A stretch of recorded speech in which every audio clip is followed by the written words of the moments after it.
So I want to ask a quick question just about the name. What does NT stand for? It stands for New Tail. New Tail. Wait, oh really? It does, because a lot of people were saying it was Team Ninja backwards. And I was like, that makes no sense to me at all. I've actually heard that a lot. Yeah. Yeah, but no, it stands for New Tail. New Tail. All right, we got it right here. Another PlayStation exclusive.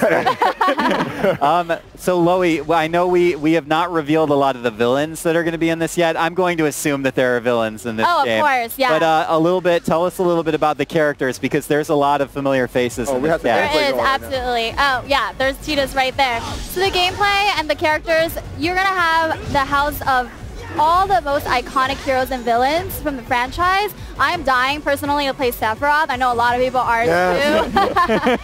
So yes, definitely there will be villains. Excellent. And the another big thing that's kind of different with this version of the game is that you guys have a class system in place now, right? So all the heroes, and maybe villains, fall into classes that kind of categorize what sort of fighter they are. Yep, so you have your Vanguard who are heavy hitters. They're kind of slower on the slower end, and then you have your assassins who are very, very fast, and they can double jump. And then you've got your marksmen, they're for long range attacks. And then you have specialists who are special in their own way. Right. Yeah. Do you have any favorites of the classes? I have to say I love Assassin. Okay. Just because for that speed, you can dodge quickly, you can attack. Yeah. That was Flawless? Is he Assassin? Flawless and Assassin. I love it. I was playing him yesterday. That was the one I felt resonated the most with me. Yeah, he is fast. Yeah. So how do you go about choosing your team? Is it just, you just choose your one character and your team's kind of auto-assembled, or? They do, but I mean, you can communicate with your team, and I personally, if I could have a perfect team, I would want it to be well balanced. Right. So I would want maybe a Vanguard, an Assassin, and someone who has a long range capabilities. Right. So you can pick what class. Right. Gotcha. Right. Yeah, and that's something to note, because obviously Dissidia has, you know, a single player, like where you're playing offline, but you also have online play, and that means that me and Malik and maybe Meredith can all jump in, be playing that together online, right? Or me. Okay. I figured you'd be busy, you know, working on the game. Right. Always have time to play Dissidia. Right. Yeah, and there's a summoning system in this game, too. Oh, yeah. The moment that you say Final Fantasy summons, I'm already in, but tell me a little bit about how that system works. So you get to select your summon, and then once you select the summons, once you're in the arena, the summoning cores will appear randomly. You attack it, it'll build up that meter, and then once the meter's full, you and your team press the touch pad, and then you'll be able to summon it. Easy. Right. And who do we got? Who are some classics? Oh, you've got some greatest classics. I love Shiva personally, but you've got Ifrit, Ramu, you've got Odin, you've got all the classics. I'm more of like an Alexander guy, dude. Alexander? Yeah, because like when I was like, oh, this is a giant holy robot. Like, who came up with that? Like he shoots like crazy like, laser beams, and like the ground explodes, and I was like, at that point, I was in love. Ever since then. Right. 4 or 6. I'm going to have the whole internet go after me because I don't remember. You better be careful with that, man. I know. Fanaticism No, there, dude, man. I understand. Trust me. Right. But as I was telling Loey before when we were playing the game for the first time, one of my tattoos is Dissidia related. Oh. So, I mean, I'm hardcore. Yeah. Go ahead. One thing I liked about the older Dissidia was some of the customization. And so can you tell us a little bit about all the elements that you'll be able to customize? Are there any customizable move sets or anything like that? Absolutely. So there's this thing called the EX skill. So basically in the demo that we have right now, it's preset between A and B.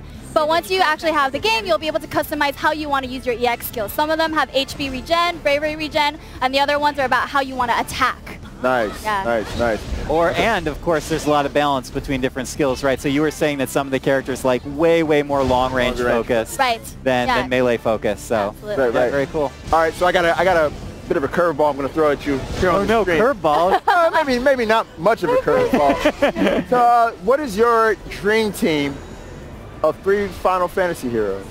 Ooh, that is so hard. But like I said, I kind of want a balanced team. Okay. So definitely have to choose Cloud. Cloud is Bay. My Bay. All right. And then you've got Lightning, who's an assassin, so she's quick. And then probably Ashola, because she's a marksman, so she has long-range capabilities to help you in the match. I thought you were a Sephiroth fan, though. I was. Okay. But balance. Okay. It's kind of hard to balance with Sephiroth, I would feel. I mean, it's possible, but probably difficult. Yeah, I wonder if we'll be able to put Cloud and Sephiroth on the same team together. I would love to see that. That's a lot of workplace tension that you just don't want to bring around. Exactly. I don't want to be around that water cooler talk at all. Yeah.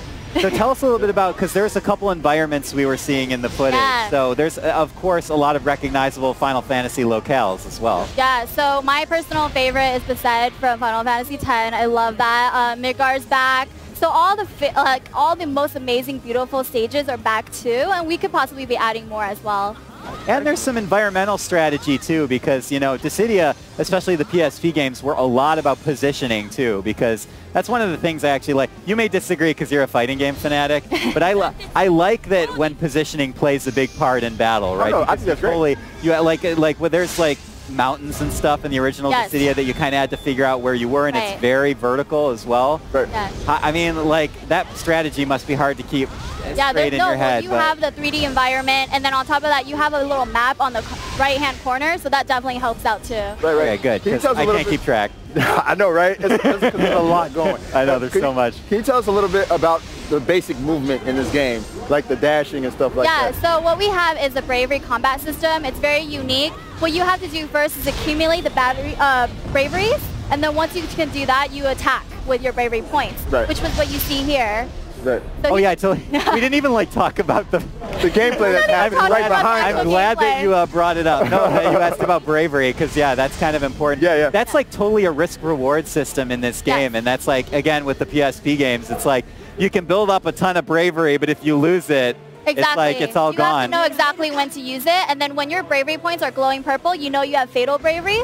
So once you attack your opponent, you automatically defeat them. Right, right. Final questions before we wrap? One more thing. How far do you see this game going competitively? Possibly maybe making it to like a Evo Fighting Game Championship one day, maybe? I actually have no idea. So many people have asked me. They love to spectate, so I really hope that maybe we could have a chance in that. Well, I know